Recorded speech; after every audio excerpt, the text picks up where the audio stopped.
And the winner of Eurovision is Bangaranga. Before we begin, let's take a closer look at what the lyrics are actually saying. Welcome to the riot. Surrender to the blinding lights. I'm an angel. I'm a demon. I'm a psycho. The entire song revolves around one central idea: chaos, intensity, total release, and a character presented as the leader of the uprising. And the most interesting part? The word Bangaran essentially comes from Bangarang, a term that means noise, chaos, disorder, rebellion. So when he says, I'm the Bangaran, what he's really saying is, I am the chaos. I'm the one who ignites the crowd. So yes, we're not just talking about a dance track. We're talking about an anthem of club culture, intensity, and the crowd's collective madness. And this is where the real questions begin. Because historically and theologically, evil never first appears as something grotesque or repulsive. It appears as freedom, as limitless pleasure, as open your mind, surrender, live in the moment. And when you see lyrics like, I'm an angel, I'm a demon, surrender to the blinding lights, welcome to the riot, then naturally, some people are going to wonder, is chaos being portrayed here as something beautiful? Is the loss of control being rebranded as freedom? Is confusion being marketed as awakening? On the other hand, pop culture often uses imagery like this simply as aesthetic exaggeration, as intensity, as a dark vibe. But the issue isn't only what the artist intends. The issue is also how audiences are being conditioned to see chaos, rebellion, and the loss of boundaries as something positive and appealing. So, in the end, what exactly does this song promote? The answer depends on the lens through which someone chooses to view it. For some, it's simply an energetic club track meant for release and entertainment. A song that invites you to escape the pressure of everyday life for a while, surrender to the rhythm, and live in the moment with the crowd. But if you look at it on a deeper, spiritual or philosophical level, then the lyrics begin to take on a different meaning. Because they constantly repeat ideas like surrender, lose your mind, I am the leader, I am the danger. And that's where the question arises. Is the loss of control being presented here as something positive? Is surrendering to emotion and sensation being portrayed as freedom? Is chaos being rebranded as liberation? At its core, the entire song revolves around the concept of ecstasy. Literally, stepping outside of oneself. And now, let's look at it through the lens of the Greek Orthodox faith and the New Testament. For the Orthodox Church, God is a God of peace, order, and light, not of chaos, not of confusion, not of spiritual turmoil.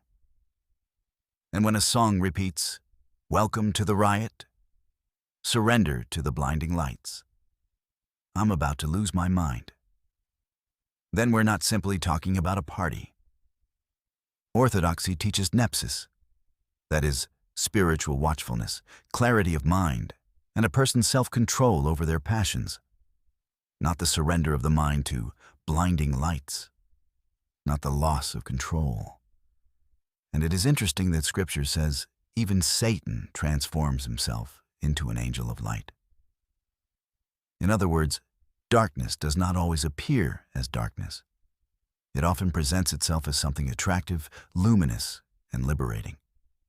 Even the lyrics themselves say, I'm an angel, I'm a demon.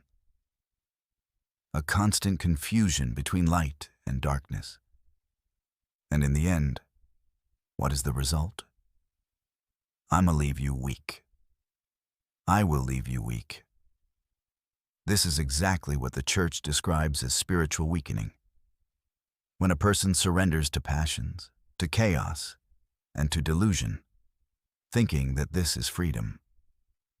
So, through the Orthodox lens, the song is not seen as merely an innocent exaggeration. Rather, it becomes an image of modern spiritual confusion, where chaos is presented as light and the loss of control as liberation. If we place it strictly within the theological framework of the Orthodox tradition, then we are not talking about an identification of persons, but about archetypes and parallels of meaning. In the New Testament, Lucifer is described as an angel who fell due to pride and self-deification, becoming a force of deception and apostasy. And when, within an artistic narrative, a character appears saying, "I am an angel and I am a demon. I follow no one, I am the leader," and operates through attraction, intensity, and the absorption of a person into a kind of blinding light, then, on a purely theological level of analysis, we can say that this points to the archetype of the Luciferian stance: pride, autonomy from God, and the disguising of deception as something appealing. This is not an identification with a specific person, but a recognition of a pattern already well known in Orthodox theology: the idea of power without obedience, light without truth, and freedom without spiritual sobriety. Within this framework, the song can be read as an artistic representation of this pattern, not as a theological statement, but as a contemporary aesthetic expression of a very ancient spiritual concept.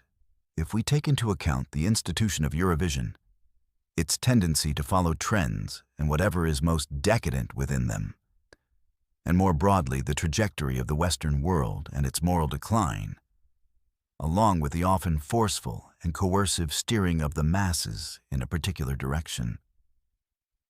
If we consider similar phenomena such as pride events, a celebration of debauchery on the level of Sodom and Gomorrah, the Olympic Games in France with their so-called Luciferian spectacle, the new pop culture with artists who mock Christ and his followers, who take the stage dressed as devils and jokingly claim they have sold their souls to Satan, perhaps not always jokingly, films, series, and talks that ridicule the Christian faith while at the same time glorifying and promoting moral permissiveness, YOLO as an ideal way of life, and the erosion of moral standards as liberation and the ultimate goal of human existence. Perhaps we should ask ourselves, is this song that came first really just an anthem to dance and partying? Is it as superficial as it seems? Or is it, as many would argue, something deeper, yet another hymn to the God that this culture ultimately worships and promotes?